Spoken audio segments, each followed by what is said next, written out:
Eh, Boleh dong. Baik, saya mulai. Assalamualaikum warahmatullahi wabarakatuh. Waalaikumsalam. Pada kesempatan kali ini, kami dari kelompok 3 yang beranggotakan saya, Firman Syahbada, dan teman saya, Andika Rizky Putra, ingin menyampaikan sedikit hasil eh, diskusi kami mengenai teori terjadinya kecelakaan. Baik, pada pertama, pembahasan materi kita pada kesempatan kali ini terbagi menjadi 3 pokok bahasan.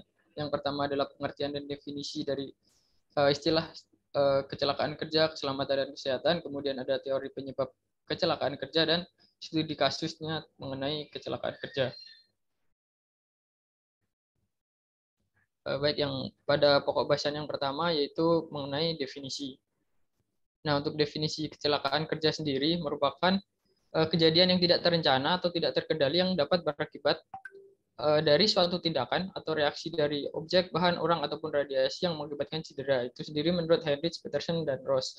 Sedangkan menurut Ohas, kecelakaan kerja didefinisikan sebagai kejadian yang berhubungan dengan pekerjaan yang dapat mengakibatkan cedera atau kesakitan.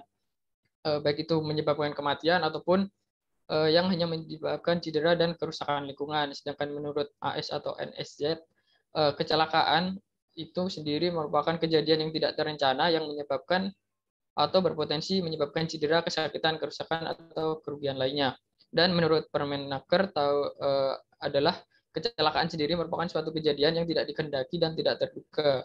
Nah, dari seluruh pengertian ini dapat disimpulkan kecelakaan kerja itu merupakan kejadian tidak terencana yang dapat mengakibatkan suatu cedera ataupun efek-efek lain yang merugikan seperti kehilangan atau kerusakannya peralatan, kemungkinan ada bahan-bahan dan kerugian bisnis lainnya. Nah, sedangkan kesehatan sendiri itu merupakan keadaan yang utuh secara fisik, mental, dan kesejahteraan sosial, bukan hanya tidak hanya penyakit secara luar. Sedangkan menurut undang-undang, kesehatan itu keadaan sehat baik secara fisik, mental, spiritual maupun sosial yang memungkinkan setiap orang untuk hidup produktif secara sosial dan ekonomis. Dan yang sering kita lupakan sendiri, kesehatan ini tidak hanya kesehatan jasmani, tetapi juga ada kesehatan mental dan kesehatan rohani. Itu juga yang perlu diperhatikan. Oke, lanjut. Nah, selanjutnya untuk keselamatan sendiri merupakan keadaan di mana rasa sakit yang dirasakan seseorang atau properti itu dapat dikurangi, dipertahankan dalam tingkat yang serendah-rendahnya melalui proses yang berkelanjutan dan dengan melakukan identifikasi bahaya dan risiko yang ada di sekitar kita. Menurut Levinson sendiri, keselamatan atau safety itu suatu ketiadaan kecelakaan di mana kecelakaan tadi didefinisikan suatu hal yang tidak terencana atau yang tidak diinginkan dan menyebabkan kerugian.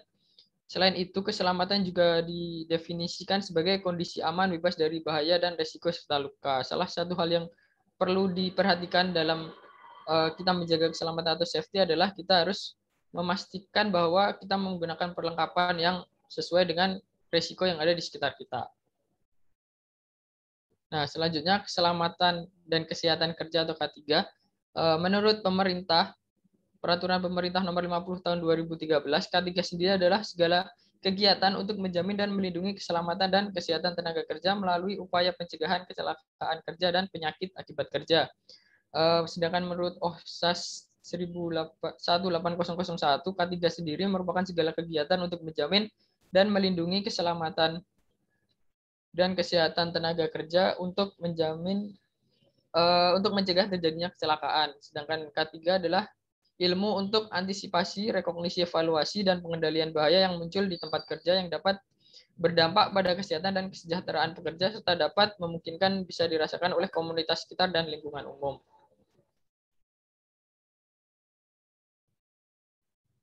Selanjutnya di pokok bahasan yang kedua yaitu jenis penyebab kecelakaan kerja. Ada 3 yaitu teknikal, organisasional, dan personel. Secara teknikal itu berhubungan dengan perangkat keras seperti mesin, alat transportasi, dan lain-lain yang digunakan dalam proses produksi ataupun proses kerja.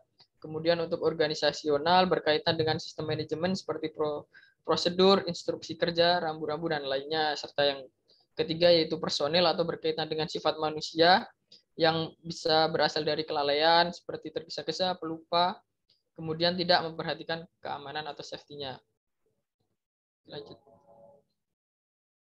Nah, fase selanjutnya ada fase perkembangan teori kecelakaan kerja, yaitu ada fase model simple linear, yaitu pada fase ini ahli berpendapat pada kecelakaan itu merupakan rangkaian atau gabungan dari beberapa hal yang berinteraksi secara berurutan.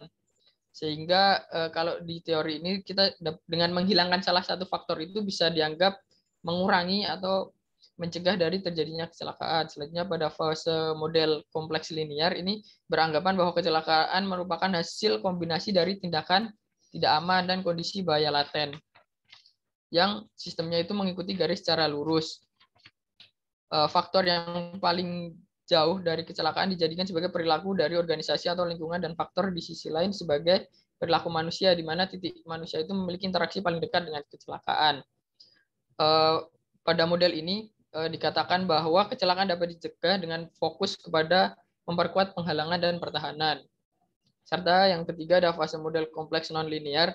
Model ini menyatakan bahwa kecelakaan sebagai hasil dari kombinasi berbagai macam variabel yang berinteraksi secara mutual dan terjadi di lingkungan dunia yang nyata. Mungkin bisa lanjut. Nah, model teorinya kecelakaan kerja itu ada beberapa. Yang pertama ada teori domino Heinrich. Ini dari model yaitu simple linear yang tadi. Yang pertama di mana itu saling berhubungan. Kemudian ada teori Bird and Germain-Loss Causation, model energy genome, dan model time sequential. Selanjutnya ada model epidemiological, model sistematik, sistem teoretik accident model and process atau STAMP, kemudian ada functional resonance accident model atau RAMP. Nah, yang pertama ada teori dominan Heinrich. Ini teori yang tadi yang linear. Di sini itu tuh disebabkan oleh 5 faktor, yaitu ada faktor lingkungan sosial atau asal, kemudian ada kesalahan manusia, perilaku tidak aman ataupun bahaya mekanik dan fisik, kecelakaan dan luka. Nah, berdasarkan teori ini, kecelakaan itu dapat dicegah dengan kita mencabut salah satu dominonya atau salah satu faktor di atas, sehingga penyebab kecelakaan itu dapat kita kurangi. Karena kita mengurangi salah satunya, maka nilai efektif atau nilai kecelakaannya sendiri itu dapat kita kurangi. Lanjut. Selanjutnya ada teori Bird and Germain-Loss Causation. Teori ini ini tuh seperti lanjutan dari teori domino Heinrich tadi. Mereka menyadari bahwa kebutuhan dari manajemen untuk mencegah dan mengendalikan kecelakaan, di mana manajemen telah menjadi situasi yang kompleks. Jadi tidak, kalau di teori ini itu dianggap tidak sesimpel hanya 5 faktor tadi. Kemudian mereka itu memperbarui teorinya dengan ditambahkan beberapa faktor lain seperti pada gambar di sini. Dan ini tuh dilengkapi dengan tanda-tanda panah ya. Ini di sini sebenarnya hampir mirip, itu tuh saling berhubungan tetapi lebih dibikin kompleks saja. Mungkin selanjutnya bisa dilanjutkan dengan Andika. Oke, baik. Selanjutnya ini ada model energy damage, di mana ini merupakan fase model kompleks linear. Jadi untuk fase model energy damage ini mengerti bahwa model ini tuh merupakan pemikiran bahwa kecelakaan itu merupakan hasil dari menuju yang disebabkan oleh pekerja dengan daya rusak yang tidak bisa diterima oleh penerima energi. Kemudian untuk model ini sebagai sumber potensialnya itu dapat merusak dan menimbulkan kecelakaan merupakan hasil dari ketidakmampuan untuk mengendalikan energi. Untuk pengendalian energi ini itu dapat berupa fisik, struktural, pengaman, proses, dan prosedur. Nah, jadi untuk dapat mengendalikan energi ini tuh harus ada beberapa partisi yang diatur seperti K3 pada umumnya, seperti kecelakaan fisiknya itu diatur, kemudian struktural organisasinya diatur, dan sebagainya. Agar tujuannya ini untuk mengurangi efek dari kecelakaan atau mengantisipasi kecelakaan. Kemudian ada time sequential model. Ini merupakan fase kompleks linear di mana kecelakaan ini tuh didefinisikan dari 4 isu. Yang pertama itu ada yang kemudian untuk kebutuhan untuk menetapkan awal dan akhir dari kecelakaan. Kemudian ada kebutuhan untuk menjelaskan kejadian yang terjadi pada time sequence atau urutan waktu. Kemudian ada kebutuhan metode yang terstruktur untuk menjelaskan faktor yang relevan dan terlibat. Kemudian ada kebutuhan menggunakan metode pemetaan. Nah, jadi kan di sini ada 3 kondisi. Yang pertama ada time zone 1, 2, dan 3. Nah, di sini kan ada precondition di mana yang ini berhubungan dengan pengembangan kondisi yang akan terjadi berdasarkan mekanisme. Nah, untuk yang kedua ini beranggapan itu bahwa kemungkinan untuk pengendalian secara aktif kepada kecelakaan. Nah, ini kan ada tulisannya itu menuliskan bahwa ini menginisiasikan spesifik untuk beberapa kejadian yang akan didapatkan. Nah, kemudian ada konsekuensi apabila kejadian yang ke-1 dan ke-2 ini tidak dapat diatasi selama kejadian. Nah, ini merupakan kemungkinan yang akan terjadi dan hal apa yang harus dilakukan ketika kecelakaan ini terjadi. Nah, ini kan bisa terlihat ada dimulai dari kecelakaan terjadi itu damage starts, kemudian ada recover dan stabilisasi. Selanjutnya ada model epidemiological. Nah, ini merupakan model yang mencari itu faktor penyebabnya itu dari luka atau dari penyakit atau dari disease. Nah, untuk ini tuh pendekatannya itu dengan kecelakaan yang ditingkatkan menjadi 3 bagian, yaitu pada manusia, agen, serta environment atau lingkungan.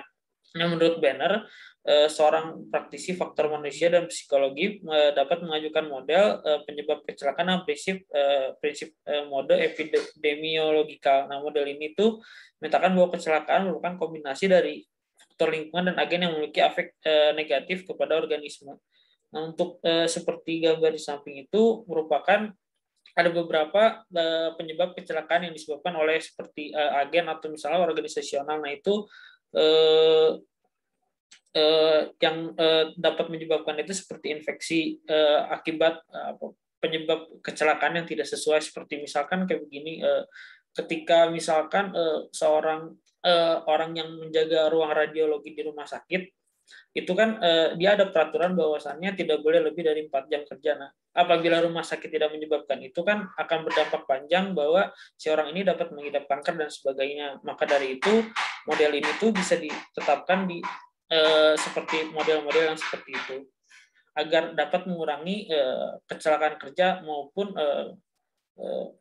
maupun efek yang dirugikan oleh manusia maupun perusahaan. Kemudian ada model sistemik. Jadi menurut pada tahun 1980 menurut para peneliti yang di bidang keselamatan kerja menyadari bahwa model kecelakaan yang sebelumnya tidak mencerminkan realitas dan fenomena kecelakaan.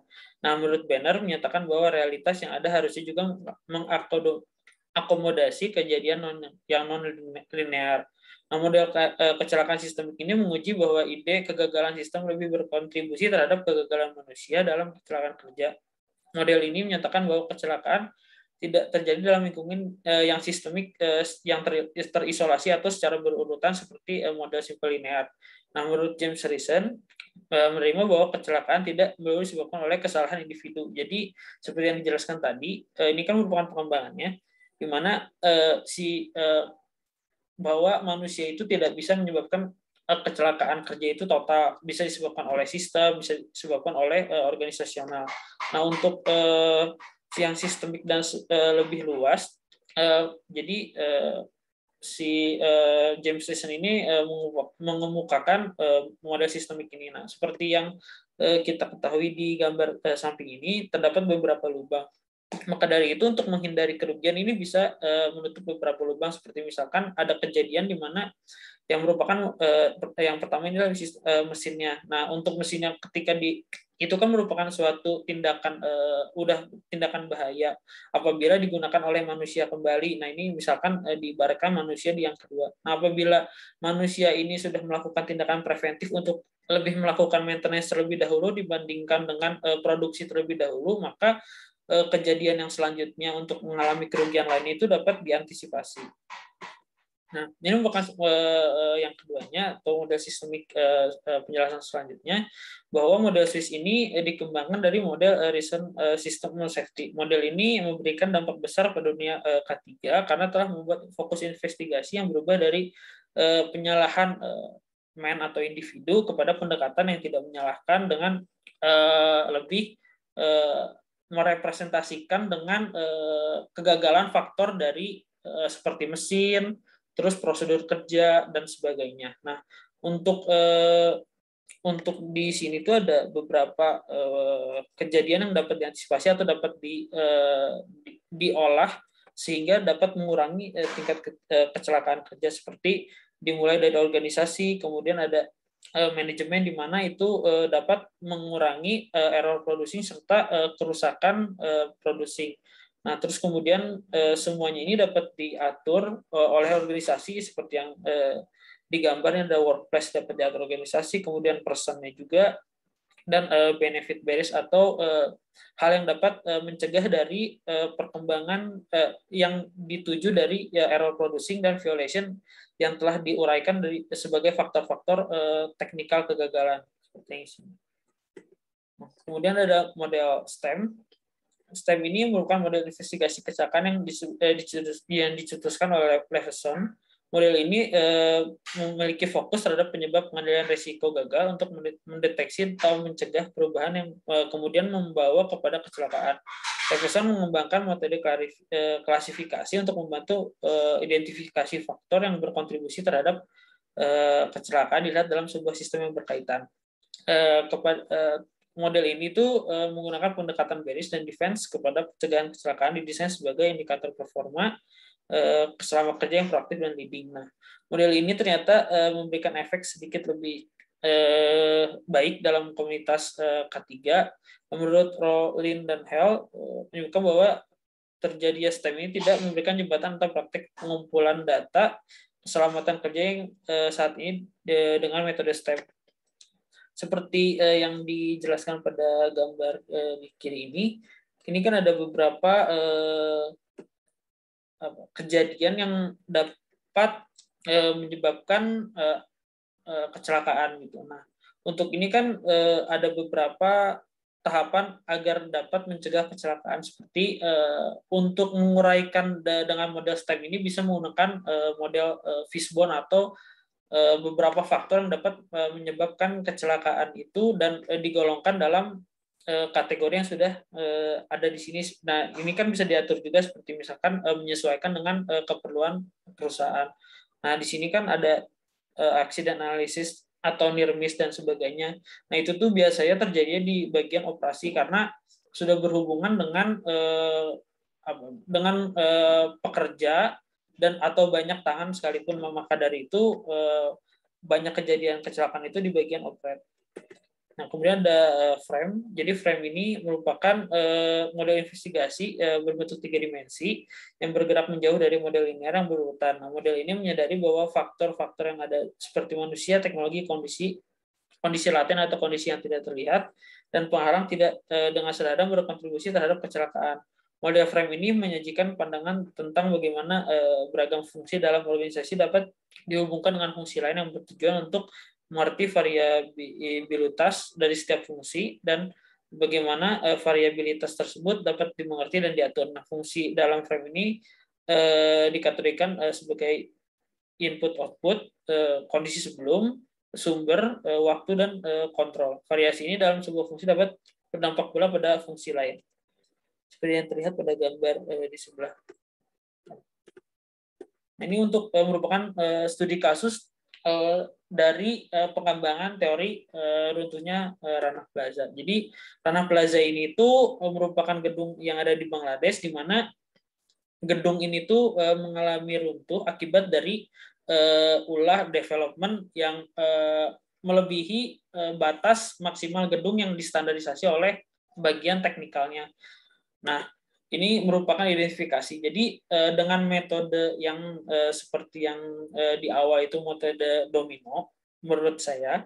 Nah, ini ada beberapa penyebab kesalahan penggunaan izin. Nah, kesalahan penyebab kecelakaan dari runtuhnya gedung Rana Plaza. Nah, ini ada 3. Yang pertama ada kesalahan izin pembangunan, kemudian desain pabrik yang kurang aman, serta pengawasan K3 yang rendah. Jadi pertama itu penyebab kecelakaan yang paling dominan ini adalah di kesalahan izin pembangunan. Nah, mengapa demikian? Karena untuk maksimal dari gedungnya itu misalkan 10 lantai. Nah, karena development-nya ini ingin mendapatkan profit yang lebih besar dengan membangun pabrik di tingkat yang paling atas, di tingkat 11 dan 12, nah itu menyebabkan kelebihan bobot karena pabriknya sendiri itu kan memiliki mesin dan sebagainya. Nah, dari teori domino tersebut kan itu bisa dicegah karena dengan mengurangi efek selanjutnya yang terjadi, seperti kita mencabut bahwa misalkan tidak dapat membangun bangunan di lebih dari lantai 10. Maka dari itu kejadian ini tidak dapat terjadi ataupun dapat diminimalisir karena kesalahan izin pembangunan ini tidak terlewati. Kemudian desain pabrik yang kurang aman. Nah, desain pabrik ini kan sudah jelas tidak memenuhi izin pembangunan. Nah, berarti dia sudah tidak memenuhi peraturan. Kemudian beban pabrik yang terlalu besar seperti yang tadi saya bilang tadi. Nah, maka dari itu dapat didekatkan lagi dengan metode seperti yang metode CIS tadi. Nah, untuk apabila desain pabrik yang kurang aman tadi ini dapat dikurangi dengan memblok salah satunya, itu dapat meminimalisir terjadinya runtuhnya gedung Rana Plaza. Kemudian ada pengawasan K3 yang rendah. Nah, seperti yang saya bilang tadi, ini merupakan model sistemik dari organisasional. Nah, ketika memang adanya penghematan biaya dan sebagainya, itu akan berdampak kepada manusianya atau kepada kecelakaan kerja yang disebabkan oleh manusia. Maka dari itu semuanya ini harus memiliki balance pada setiap strukturalnya, dengan diharapkan dapat meminimalisir keselamatan dan kesehatan kerja. Dapat meminimalisir kecelakaan dari K3 sendiri. Nah, mungkin sekian dari kelompok 3. Ada ingin menanggapi? Monggo, pertanyaan nanti termasuk yang saya perhatikan.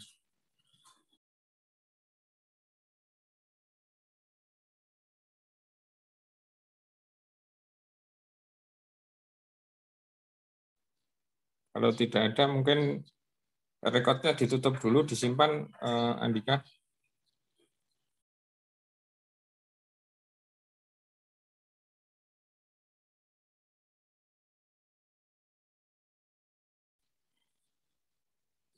Ya, rekodnya ditutup aja, Andika.